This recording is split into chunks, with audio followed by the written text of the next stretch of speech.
Okay. I'm Paddy Cooke. And Andy O'Neill. I've started playing at the Wids around the same time as Andy. I think because Andy's dad was one of the first Wids kids coaches.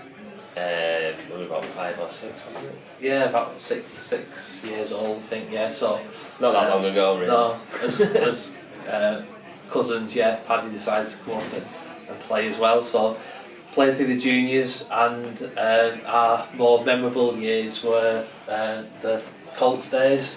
Well, the Colts, I'd left the Wids for a few years, so I remember we were a very successful Wids kids team up to about under 12s, under 13s. Yeah. And we used to win all the tournaments in like Old Albanians and stuff, the knockout tournaments when your dad was the coach. Yeah. And then I left for a couple of years to play football and came back sort of when I was 16, 17 and played for the Colts. And your dad had reintroduced, I think, a little bit the Colts, hadn't he? Because I think it had been dying a bit. In terms of, I don't know whether there'd not been a Colts team or it hadn't been serving as a feeder to the first team or something like that. Yeah, it kind of resurrected as a Saturday Colts team again, which was what it was traditionally. And my dad realised the kind of worth in that, and that we were at the age where going out and the social scene of it was as attractive as the playing rugby scene. Definitely. I think there was a Colts team, actually there was, now I remember, there was a Colts team before your dad took over, but your dad made it into a Saturday thing, and he made it very much put an emphasis on the social side to keep the team together in a way, because there was all many different distractions, I think, for lads our age at that time. Yeah. And we sort of, I think we were a Colts team that were meant to be under 21s, were we meant to be? Yeah. And we had people raging, we had Tank that was about 25 at the time. From about 17, 18. We were about 17 and we had I think Tank never wanted to play for the first team, did he? So he was the oldest Colt. He was about 20. No, he seemed old to us, but he must have been about 21 maybe. He wasn't that old. 22. As you say, and the carrot to get everyone playing week in, week out was a tour at the end of the season, which was a bit of a masterstroke really, because you had to have played so many times to be able to go on the tour at the end of the season. I think you had to play 10 times, so you had to turn up. You couldn't just pay your money and come at the end of the season. We were never short of players. No, we had good players, even though I think the social element was the most attractive side for us anyway. Yeah. I think for most players. We did have good players. We had Andy Shaw, Tim, Phil Shaw. No, it was a good competitive team.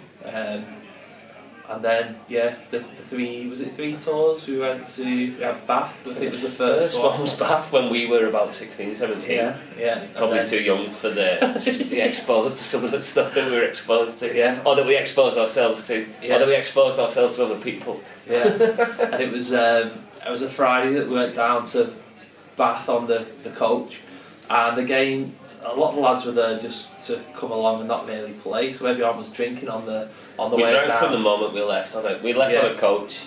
I think a lot of us forgot that we had to play. We got down. So we all. I think Steve Vickerstafford, obviously, he liked his drink, and we'd all bought crates. Yeah. But not like a crate between 3 people. I think we'd all bought a crate each.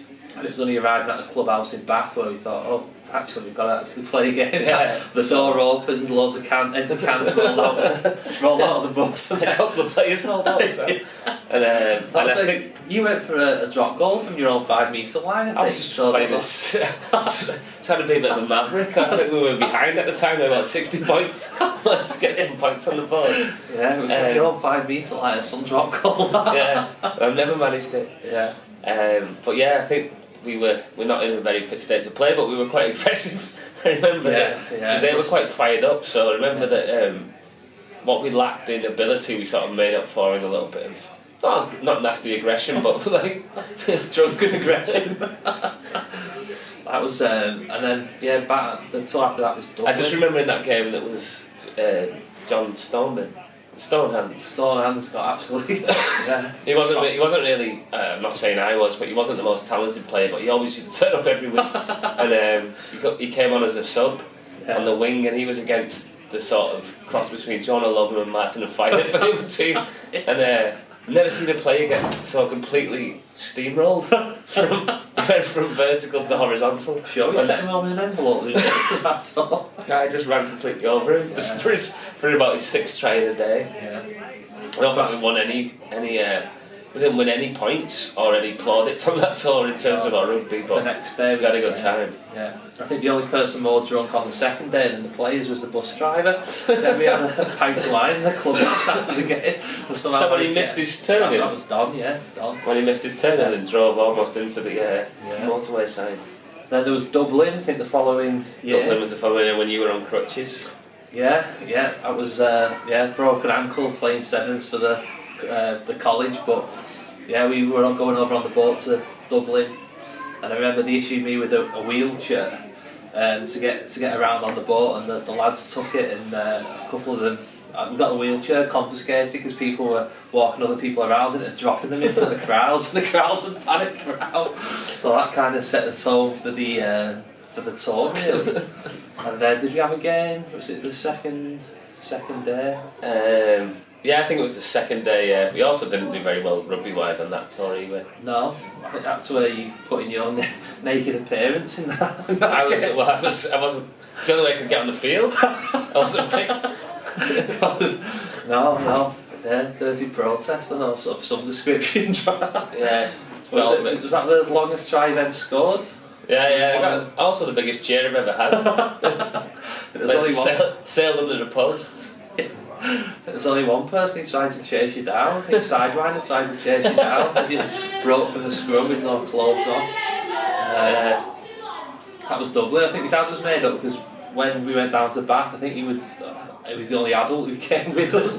But he had there's partners in crime, didn't he? Bry Rose, Peter O'Connor, I think, joined him on that. What was the third tour?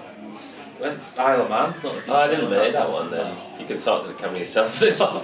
No, I don't think that had as many tales as the Dublin one. No, Dublin. I think Dublin. Bath is because Bath's the type of city that's like a sort of romantic break city. So as fun as it was, and I do remember the night when we put Gaz Moss in his horse-drawn carriage and sent him home. Oh yeah, that was Dublin. Yeah. No, that was Bath. No, that was Dublin. I'm pretty sure there was no horse-drawn carriages in Dublin. Yeah, he was trotting down Temple Bar on the common. Oh, was he? Yeah. Maybe it's a feature of all the tours. Bath was one where we managed to break onto the actual Bath Rugby Union ground and take one of the hoardings from there and get it back to our room, which was quite, I think it was the Welcome to Bath Rugby Union sign, made it all the way back to Widnes. I don't know whatever happened to that. They were. It was. I think at a time of your life, it was sort of really good social experience, wasn't it? And it was good sort of life experience as well, in a way. Yeah. Perfect transition into playing the senior teams and yeah. Well, I don't know if it was perfect transition rugby wise. Well, drinking wise.